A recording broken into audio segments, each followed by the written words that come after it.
चरित अति पावन, मधुर सरस अरु अति मन भावन।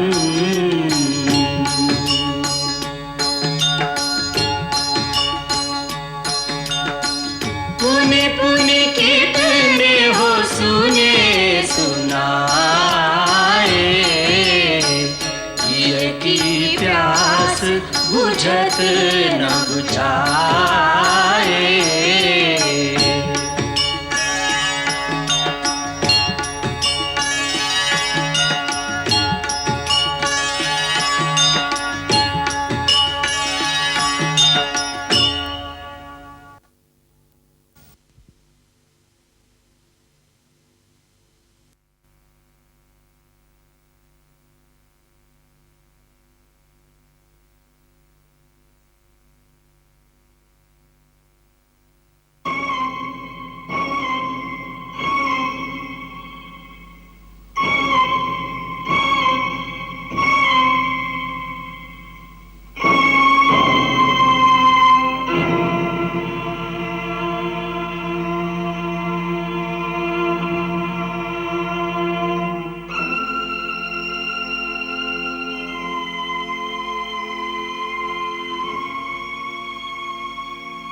जीते रहो।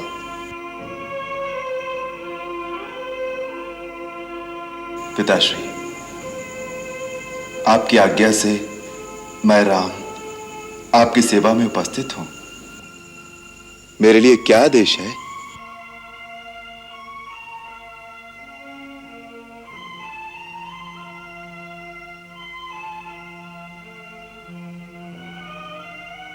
आप कुछ स्वस्थ नहीं दिखते। पिताजी को क्या कष्ट है मां? उनकी अस्वस्थता का क्या कारण है? मैं राजवैद्य को बुलाऊं? इनके रोग की दवा राजवैद्य के पास नहीं, तुम्हारे पास है राम। मेरे पास? परंतु रोग क्या है?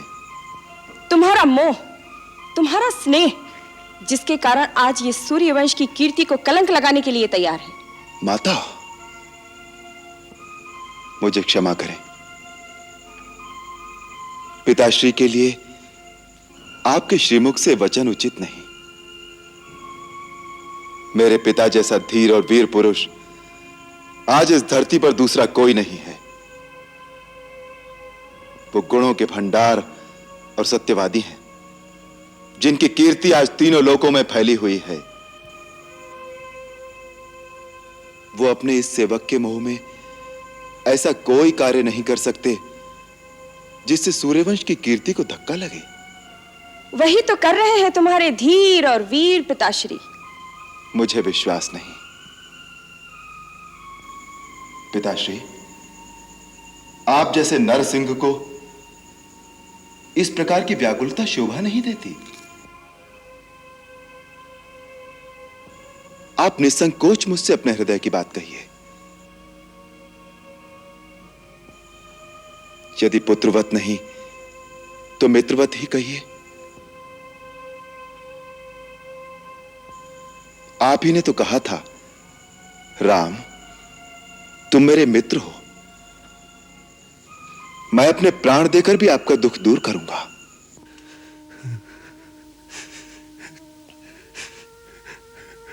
राम,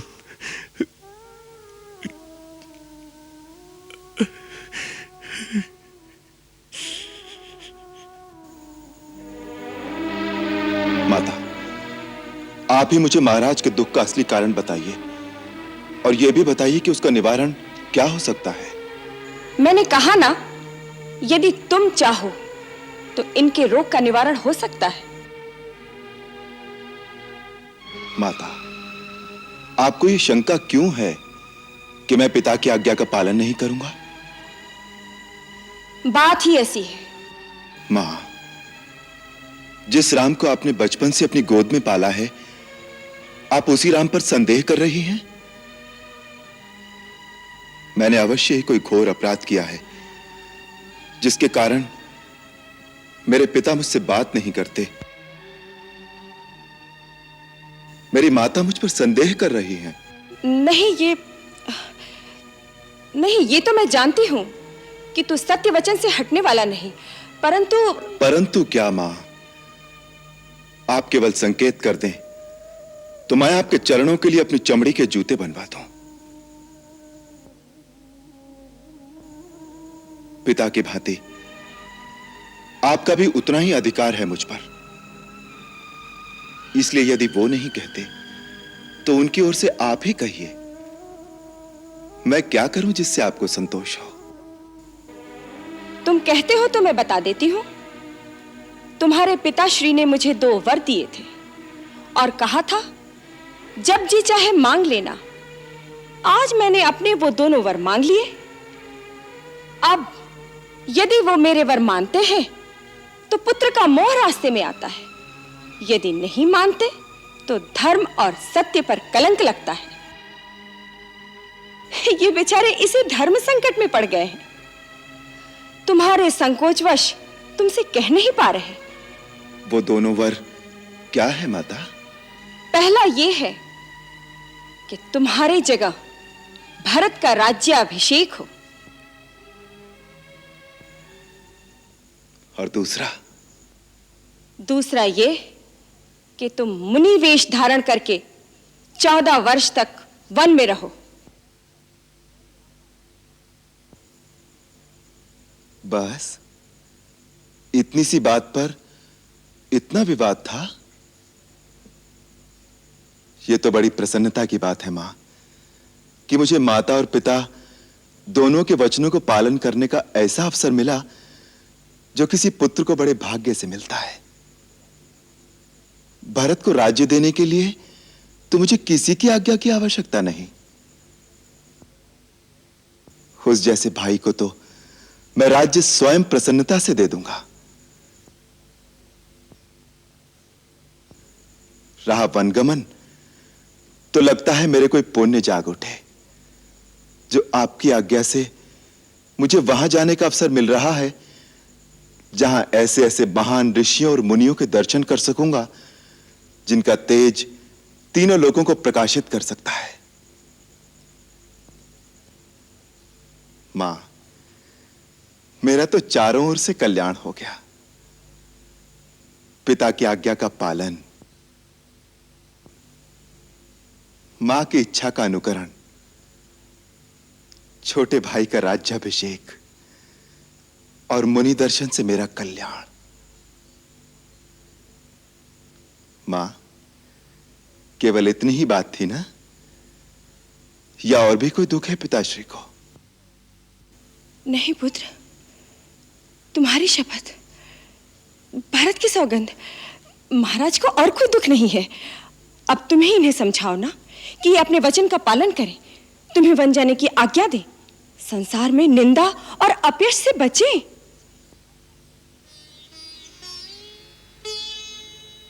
पिताश्री, मैंने आपका मनोरथ जान लिया है। अब आपको अपने श्रीमुख से आज्ञा देने की भी आवश्यकता नहीं, क्योंकि पुत्र वही बड़भागी होता है जो पिता का मनोरथ जान लेने से ही उस पर आचरण कर सके। परंतु मुझे दुख इस बात का है कि केवल इतनी सी बात के लिए आपने अपने मन को इतनी भारी पीड़ा पहुंचाई। इसका अर्थ है कि आपको मुझ पर पूर्ण विश्वास नहीं, या आपको मेरे सेवक धर्म पर शंका है। पिताश्री, मुझे आशीर्वाद दीजिए कि मैं अपने आचरण से फिर आपका पूर्ण विश्वास पा सकूं। अब आप प्रसन्न चित्त से मुझे वन जाने की आज्ञा दीजिए, ताकि मैं आपके वचनों की पूर्ति करके, आपके धर्म की रक्षा करके अपना जीवन धन्य कर लूं। मैं माता कौशल्या और माता सुमित्रा से आज्ञा लेकर वन जाने से पहले आपकी चरण वंदना के लिए अभी आता हूं। अच्छा मां, मुझे अनुमति दीजिए।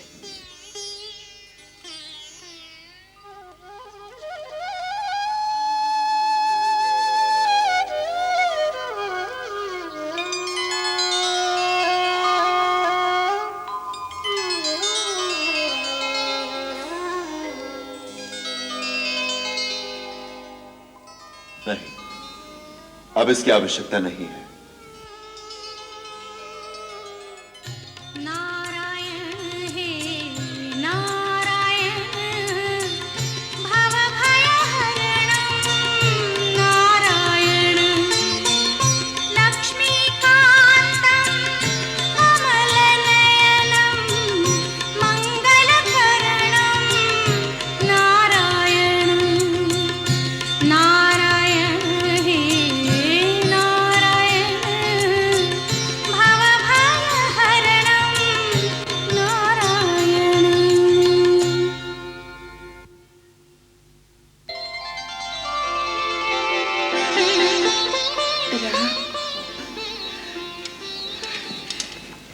ठीक समय पर आ गया। मैंने रात भर विष्णु का एक लक्ष्य जप किया है। ठहर, मैं अपने हाथों से विष्णु के श्री चरणों का मंगल तिलक लगा दूं।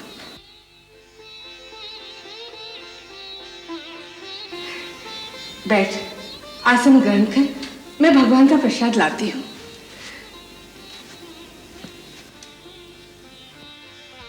देखता क्या है? बैठ जा। नहीं मां। बहुत जल्दी है क्या? अब इस आसन पर बैठना मेरे लिए वर्जित हो गया है। राज सिंहासन पर बैठने जा रहा है, इसलिए माँ का दिया हुआ आसन वर्जित हो गया? मां, शायद तुम्हें विदित नहीं, अब मेरे लिए कुशा के आसन पर बैठने का समय आ गया है। राज करने जा रहा है या तपस्या? तपस्या। महाराज मुझे तपस्वी वेश में वन में भेज रहे हैं। मैं 14 वर्ष वन में रहूंगा और महाराज अयोध्या का राज्य सिंहासन भरत को देंगे। कैसे मुस्कुराकर मां से हंसी कर रहा है? यह हंसी नहीं, अटल सत्य है माता। मुझे पिताश्री के वचन का पालन करने के लिए इसी घड़ी वन जाना होगा।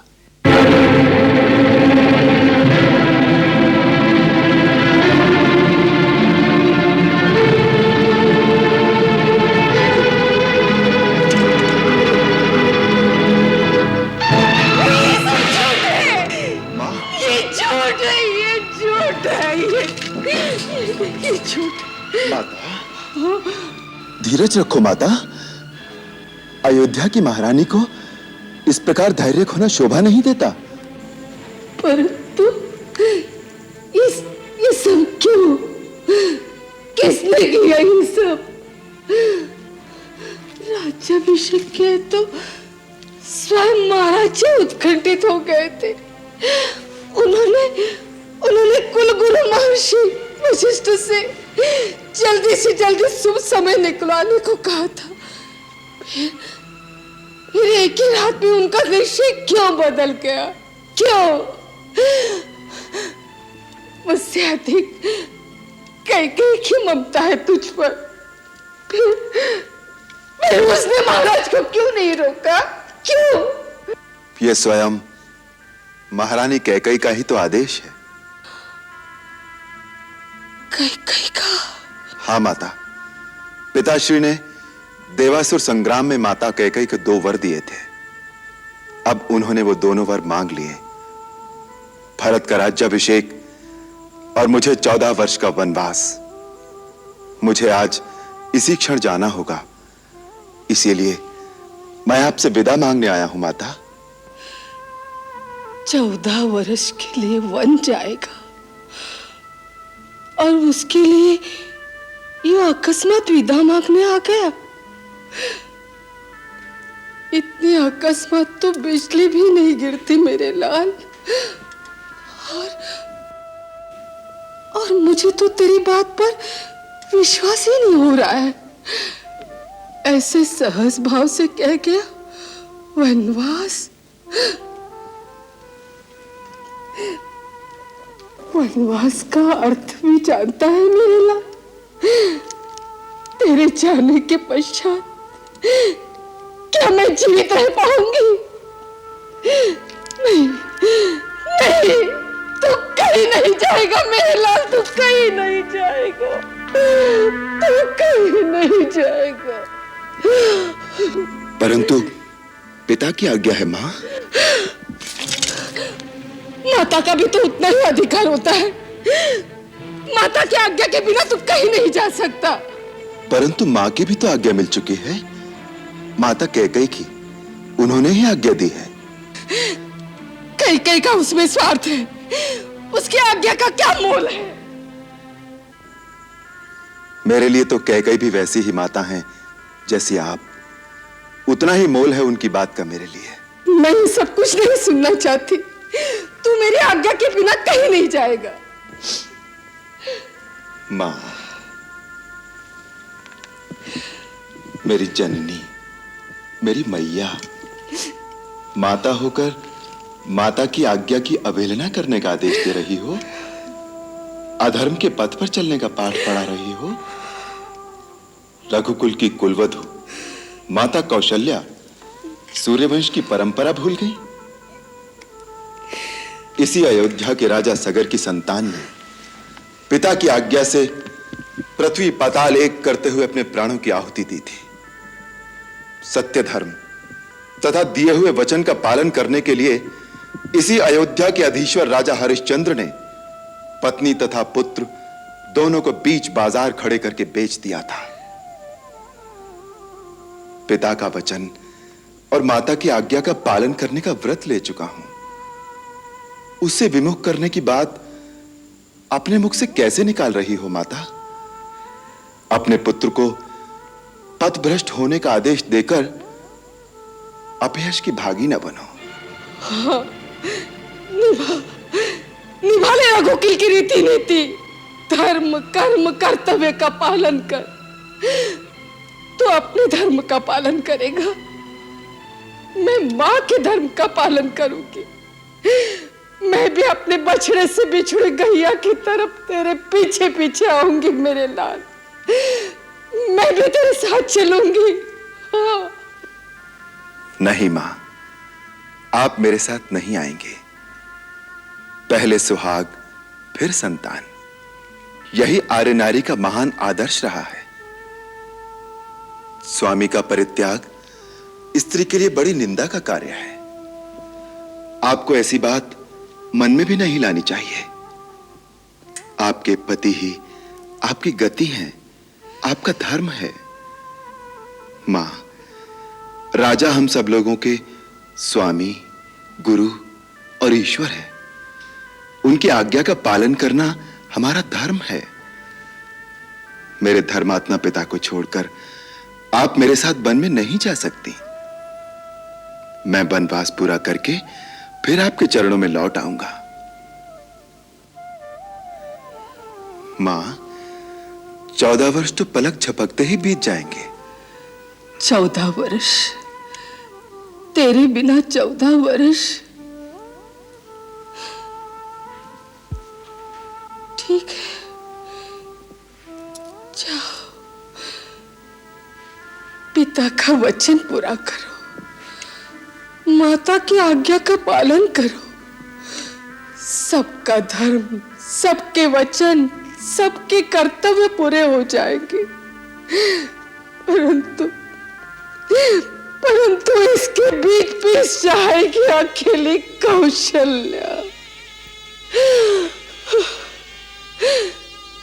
14 वर्ष तक तेरी बाट देखते देखते ये आंखें पथरा ना गई। तेरी प्रतीक्षा के बीच ये प्राण रह जाएंगे तो 14 वर्ष के बाद तुझे देख लूंगी। हाँ,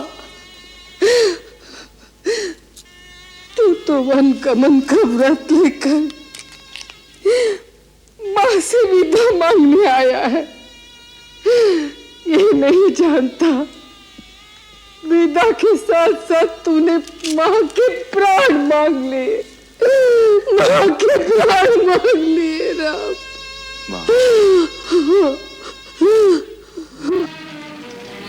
माँ, माँ, सीता, सीता, मेरी बच्ची, मेरी बेटी। देखे क्या हो रहा है? सकल सुख संपत्ति माता पिता सबको त्याग कर मेरा राम वन में वास करने जा रहा है। तुझे कैसे समझाऊं मेरी बच्ची, ये कैसी प्रलय की घड़ी आ गई है। पति को विदा करने का समय आ गया है मेरी बच्ची। मैं सब सुन चुकी हूँ, मैं सब जान चुकी हूँ सीता, इसलिए मैं अभी आपसे विदा मांगने आई हूँ। पिता कहाँ जाएगी? जनकपुर अपने पिता के पास? नहीं मेरी बच्ची, मैं अकेली रह जाऊंगी। मुझे छोड़ के मत जा, मुझे छोड़ के मत जा। तू मेरे पास रहेगी, तू मेरे पास रहेगी। मैंने जनकपुर जाने के लिए नहीं कहा माता जी। जब मैं डोली में बैठकर विदा हो रही थी तब माँ ने कहा था, अब जनकपुर से तेरा कोई नाता नहीं रहा। मैं तो अपने स्वामी के साथ वन जाने के लिए आपसे विदा मांग रही हूँ। वन? तू वन जाएगी? हाँ, जाइए जाएंगे। सीते, ये तुम क्या कह रही हो? वन में साथ जाने का अर्थ जानती हो?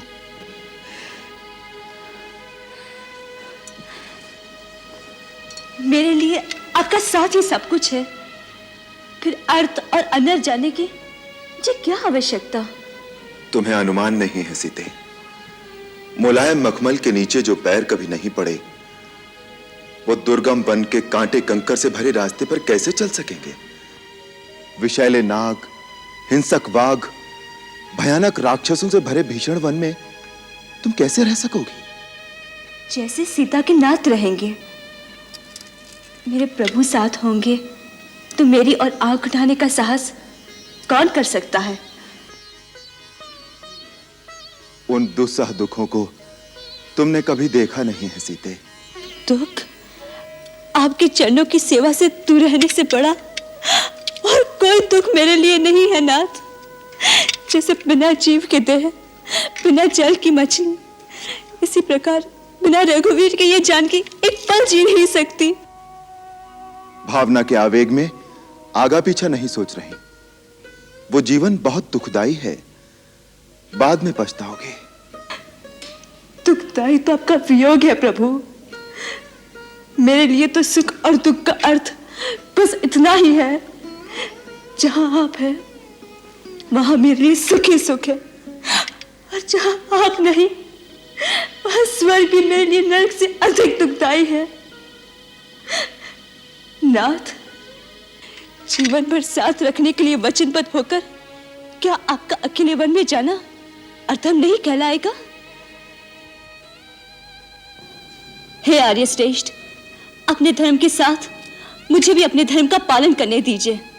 माता पिता भाई बहन सारे नाते पीछे रह जाते हैं, केवल स्त्री ही स्वामी के भाग्य का अनुसरण करती है। माँ ने समझाइए ना कि मुझे छोड़कर ना जाए। राम, तू मुझे अभी स्त्री का धर्म बता रहा था कि स्त्री का सर्वस्व पति के चरणों में होता है। फिर सीता के लिए वो आदर्श, वो धर्म दूसरा कैसे हो सकता है? मां, वनवास स्त्रियों के लिए नहीं है। नाथ, यदि आप मुझे अपने साथ ले जाना नहीं चाहते तो आपको एक दिन रुकना पड़ जाएगा। क्यों?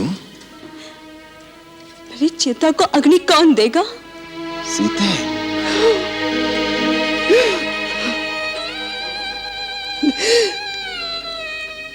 ये ठीक कह रही है राम। अगर सीता के प्राणों की रक्षा चाहते हो तो इसे अपने साथ ले जा।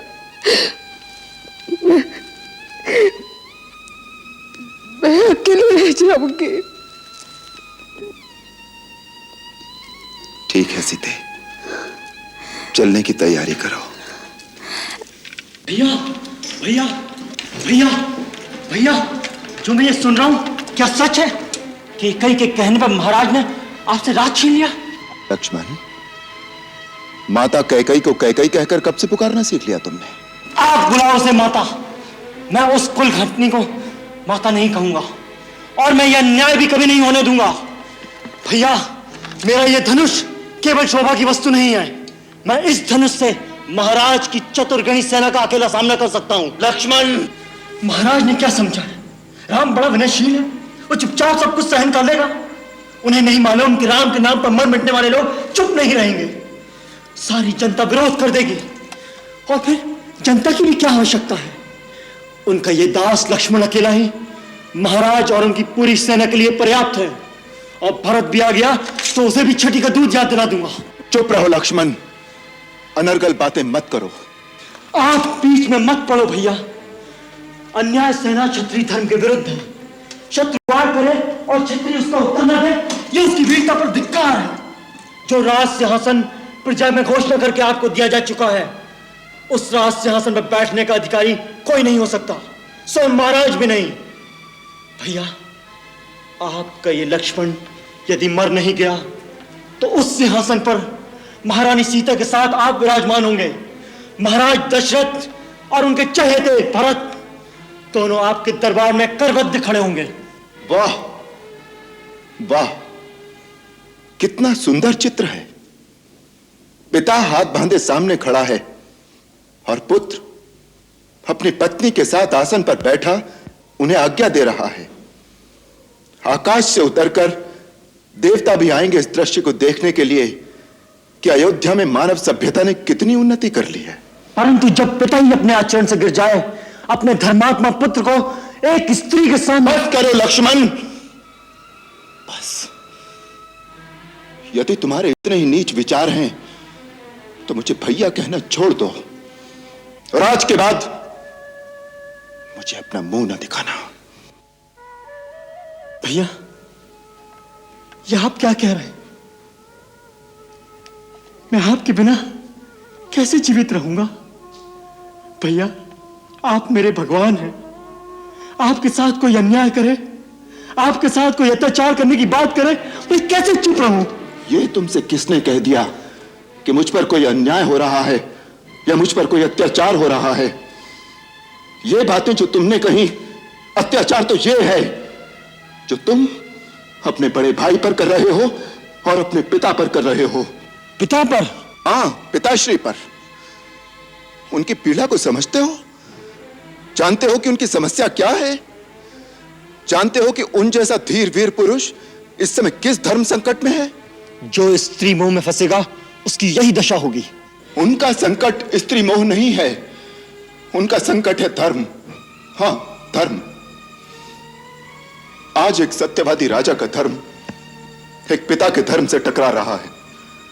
वो सत्य का पालन करें या पिता के धर्म को निभाएं, यही समस्या उनके दुख का कारण है। एक राजा ने किसी को वचन दिया कि जो मांगे वो दूंगा, और मांगने वाले ने वो वचन मांगा है जिससे राजा को अपने सबसे प्रिय पुत्र का बलिदान करना पड़ रहा है। यदि वो वचन को तोड़ें तो न केवल अपने सुकृत नष्ट करें बल्कि संपूर्ण कुल की कीर्ति को कलंक लगा दें। और यदि वो वचन रखें तो वो पुत्र जिसके बिना वो जीवित नहीं रह सकते, उसे वन के कांटे कंकर में धकेल दें 14 वर्ष के लिए। लक्ष्मण, तुम उनकी पीड़ा क्यों नहीं समझते? उनकी अवस्था आज उस घायल शेर की तरह है जो किसी शिकारी के जाल में फंस गया है, और ऐसे असहाय शेर पर तुम अपने तीर चलाकर अपनी वीरता दिखाना चाहते हो। धिक्कार है ऐसी वीरता पर। ऐसे धर्मात्मा पिता के बारे में ऐसा सोचकर भी तुमने पाप किया है जिसका प्रायश्चित हम सबको करना चाहिए, हम सबको करना चाहिए। उन्हें यदि अपने धर्म की चिंता ना होती तो आज वो इतने दुखी ना होते।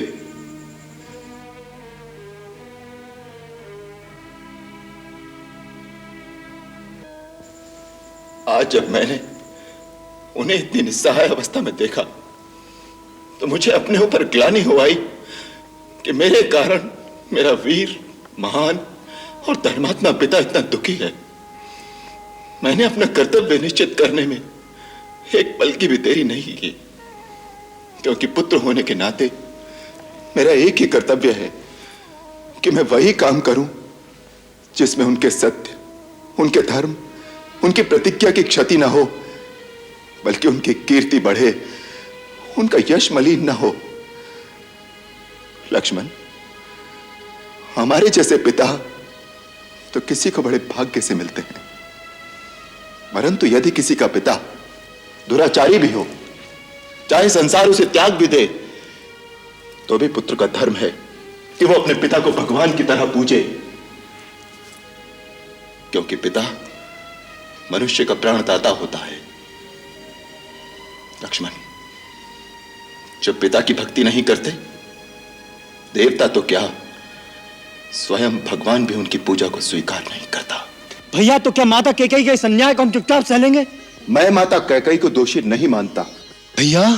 हाँ लक्ष्मण, बचपन से लेकर आज तक माता कैकेयी ने हमें कितना स्नेह, कितना दुलार दिया है, वो भूल गए?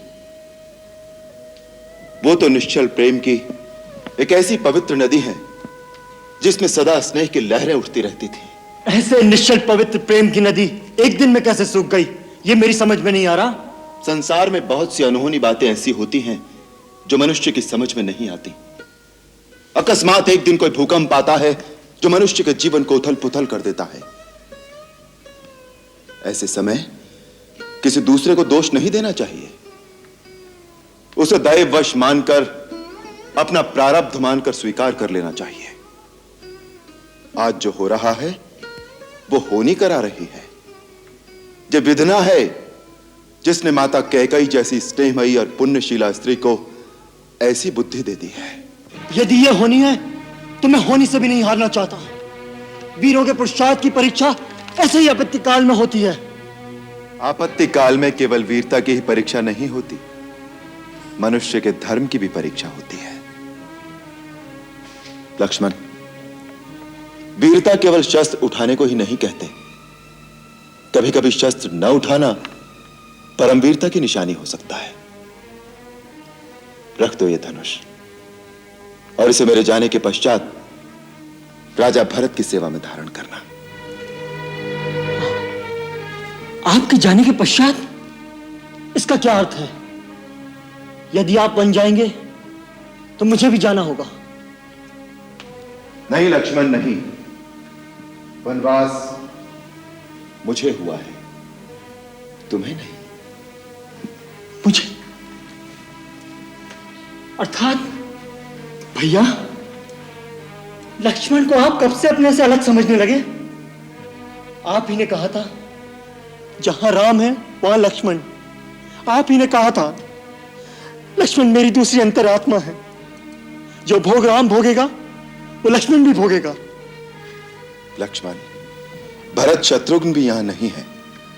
गुरु, माता पिता, सगे स्नेही व परिवारजन, इन सबको कौन सहारा देगा? भैया, मेरे तो गुरु, माता, पिता, सगे स्नेही केवल आप हैं। मेरा धर्म, कर्म, गति, सद्गति सब कुछ आप में निहित है। आपसे अलग तो मैंने अपनी कभी कल्पना की ही नहीं। क्रोध के आवेश में आकर यदि मैंने कोई अनुचित बात कही हो तो मुझे क्षमा करे भैया। इतना क्रूर दंड मुझे न दो, मेरा त्याग न करो, मुझे अपने से अलग मत करो भैया, मुझे अपने से अलग मत करो, मुझे अपने साथ ले चलो। लक्ष्मण, मैं तुम्हें अपने साथ नहीं ले जा सकूंगा। माता सुमित्रा क्या कहेंगी? सुमित्रा माता क्या कहेंगी, ये तुम नहीं जानते रघुनंदन? माँ, मुझे वन जाने से न रोकना। वन या नगर से तुम्हें क्या लेना है? तुम्हारे लिए तो जहां राम है वहीं तुम्हारी अयोध्या है। यदि सीताराम वन जाते हैं तो इस अयोध्या में तुम्हारा कोई काम नहीं। माँ, आज तूने मेरा मस्तक गर्व से ऊंचा कर दिया है। परंतु मुझे तुम पर तब गर्व होगा जब 14 वर्ष के बाद मैं ये सुनूंगी कि तूने अपने बड़े भाई की सेवा में कोई त्रुटि नहीं की। आज से मैं नहीं, सीता तुम्हारी माता है और राम तुम्हारे पिता। ये सो जाए तो पहरा देना, ये खा ले और यदि कुछ बच जाए तो खाना। इनके रास्ते के कांटे अपनी आंखों से चुनना। इतनी सेवा करना कि सीता महलों के सारे सुखों को भूल जाए। लक्ष्मण, इतना याद रखना, संसार में सेवक का धर्म सबसे कठिन धर्म है। धन्य है सुमित्रा, तू धन्य है, धन्य है तेरी को। अपने दोनों लाल बड़े भाइयों की सेवा में समर्पित कर दिए। तेरा अनुपम त्याग, अनूठा धैर्य देखकर मेरे दुर्बल मन को सहारा मिल गया। नहीं दीदी, महान तो आप हैं, आप ही से तो हमने सीखा है। राम बेटे, मैं लक्ष्मण को तुझे सौंप रही हूं। सुमित्रा उर्मिला की ये धरोहर है, जैसे लेकर जा रहे हो वैसे ही मुझे लौटाना। मां, आप चिंता न कीजिए, लक्ष्मण को मैं अपने प्राणों से भी अधिक सहेज कर रखूंगा। मंगल भवन अमंगल हारी, प्रभु सुदशरथ अजिर बिहारी।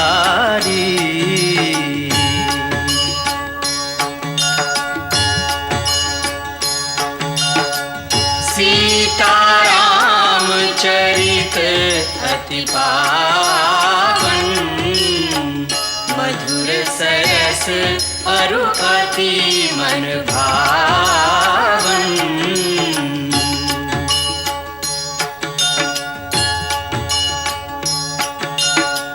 पुनि पुनि कितने हो सुने सुनाए, हिय की प्यास बुझत न बुझ